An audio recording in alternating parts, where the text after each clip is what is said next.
Hi అండి, welcome to phases kitchen. ఈరోజు వీడియోలో చికెన్ ఫ్రైడ్ రైస్ ఏ విధంగా తయారు చేయాలో మీకు చేసి చూపించబోతున్నాను. మరి ఈ చికెన్ ఫ్రైడ్ రైస్ని కష్టమేమీ లేకుండా రెస్టారెంట్ స్టైల్లో అంతే టేస్టీతో మనమే ఇంట్లోనే అంత ఈజీగా టేస్టీగా తయారు చేసుకోవచ్చండి. మరి ఈ చికెన్ ఫ్రైడ్ రైస్ని ఏ విధంగా తయారు చేయాలో దీని ప్రాసెస్ ఏంటి వీడియోలోకి వెళ్ళి చూసేయండి. ముందుగా స్టవ్ మీద ఒక కడాయి పెట్టుకొని 1 టేబుల్ స్పూన్ వరకు ఆయిల్ వేసుకోవాలి. ఆయిల్ హీట్ ఎక్కిన తర్వాత ఇప్పుడు ఒక బౌల్లో 2 గుడ్లు వేసుకొని చిటికెడంత సాల్ట్ వేసుకోవాలి. ఇప్పుడు ఈ 2 గుడ్లను కూడా బాగా బీట్ చేసుకోవాలి. ఇప్పుడు ఈ ఎగ్ మిక్చర్ని ఈ ఆయిల్లోని ఒక ఆమ్లెట్ లాగా వేసుకోవాలి. ఇప్పుడు ఈ ఆమ్లెట్ని 2 వైపులా కుక్ చేసుకొని ఈ ఆమ్లెట్ని కొంచెం పెద్ద పెద్ద పీసెస్గా చేసుకోవాలి. ఇప్పుడు ఈ ఆమ్లెట్ని మరీ చిన్న చిన్న పీసెస్గా చేసుకోకూడదండి, చికెన్ ఫ్రైడ్ రైస్లకి అంత బాగుండవు. ఈ ఆమ్లెట్ని ఈ విధంగా కొంచెం పెద్ద పెద్ద పీసెస్గా చేసుకొని 1 నిమిషం పాటు వేయించుకోవాలి. ఇప్పుడు ఈ స్క్రంబుల్డ్ ఎగ్ని ఒక ప్లేట్లోకి తీసేసుకుందాం. ఇప్పుడు దీన్ని పక్కన పెట్టేసుకొని ఇప్పుడు ఇదే కడాయిలో 2 టేబుల్ స్పూన్ల ఆయిల్ వేసుకోవాలి. ఇప్పుడు దీంట్లోనే కట్ చేసిన వెల్లుల్లి ముక్కల్ని 2 టేబుల్ స్పూన్ల వరకు వేసుకొని వీటిని కొంచెం సేపు వేయించుకోవాలి.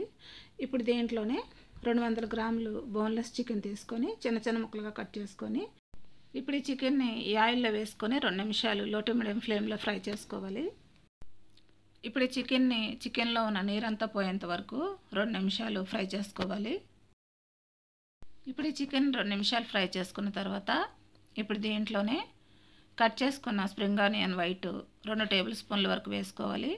ఇప్పుడు దీంట్లోనే కట్ చేసుకున్న క్యారెట్ ముక్కలు 3 టేబుల్ స్పూన్ల వరకు వేసుకోవాలి. కట్ చేసుకున్న క్యాప్సికమ్ ముక్కలు 3 టేబుల్ స్పూన్ల వరకు వేసుకోవాలి. ఇప్పుడు వీటిని అన్నిటిని కూడా కొంచెం సేపు వేయించుకోవాలి. ఇప్పుడు ఈ వెజిటేబుల్స్ అన్నీ కూడా కొంచెం సేపు వేగిన తర్వాత ఇప్పుడు దీంట్లోనే dark soya sauce 1 table spoon వరకు వేసుకోవాలి. ఇప్పుడు ఈ సోయా సాస్ మొత్తం మిక్స్ అయ్యేటట్టు ఒకసారి బాగా కలుపుకోవాలి. ఇప్పుడు దీంట్లోనే ఉడికించుకున్న బాస్మతి రైస్ని 2 కప్పుల వరకు వేసుకోవాలి. ఇప్పుడు దీంట్లోనే 1 టీ స్పూన్ వెనిగర్ వేసుకోవాలి. 1/2 టీ స్పూన్ మిరియాల పొడి వేసుకోవాలి. 1 టేబుల్ స్పూన్ వరకు రెడ్ చిల్లీ సాస్ వేసుకోవాలి. ఇప్పుడు దీంట్లోనే 1 టేబుల్ స్పూన్ టమాటా సాస్ వేసుకోవాలి. ఇప్పుడు దీంట్లోనే రుచికి తగినంత సాల్ట్ వేసుకోవాలి.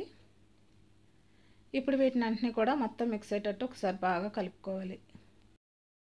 ఇప్పుడు ఈ చికెన్ ఫ్రైడ్ రైస్ని హై ఫ్లేమ్లో 1 నిమిషం సేపు ఫ్రై చేసుకోవాలి. ఇప్పుడు ఈ చికెన్ ఫ్రైడ్ రైస్ని 1 నిమిషం సేపు ఫ్రై చేసుకున్న తర్వాత ఇప్పుడు దీంట్లోనే కట్ చేసిన స్ప్రింగ్ ఆనియన్స్ని 2 టేబుల్ స్పూన్ వరకు వేసుకోవాలి. ఇప్పుడు వీటిని అన్నిటిని కూడా మొత్తం మిక్స్ అయ్యేటట్టు ఒకసారి బాగా కలుపుకోవాలి. ఇప్పుడు ఈ చికెన్ ఫ్రైడ్ రైస్లో ఈ స్ప్రింగ్ ఆనియన్స్ని మిక్స్ చేసుకున్న తర్వాత మనం ముందుగా వేయించి పెట్టుకున్న ఈ ఎగ్ స్క్రంబుల్డ్ని ఈ చికెన్ ఫ్రైడ్ రైస్లో వేసుకొని మొత్తం మిక్స్ అయ్యేటట్టు ఒకసారి బాగా కలుపుకోవాలి. అంతేనండి, చికెన్ ఫ్రైడ్ రైస్ రెడీ అయిపోయింది. ఇప్పుడు స్టవ్ ఆఫ్ చేసుకొని చికెన్ ఫ్రైడ్ రైస్ని సర్వ్ చేసుకోవడమే. మరి ఈ చికెన్ ఫ్రైడ్ రైస్ని ఎంతో ఈజీగా టేస్టీగా తయారు చేయడం చూసారు కదా.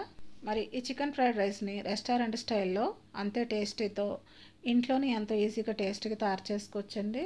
మరి ఎంతో టేస్టీగా ఉండే ఈ చికెన్ ఫ్రైడ్ రైస్ని మీరు కూడా ఇంట్లో ప్రిపేర్ చేసుకొని ఏ విధంగా వచ్చిందో నాకు కామెంట్ చేయండి. నా వీడియోస్ కనుక మీకు నచ్చినట్లయితే ఇప్పుడే సబ్స్క్రైబ్ చేసుకొని బెల్ ఐకాన్ ప్రెస్ చేయండి. మీ ఫ్రెండ్స్కి రిలేటివ్స్కి షేర్ చేయండి. Thanks for watching.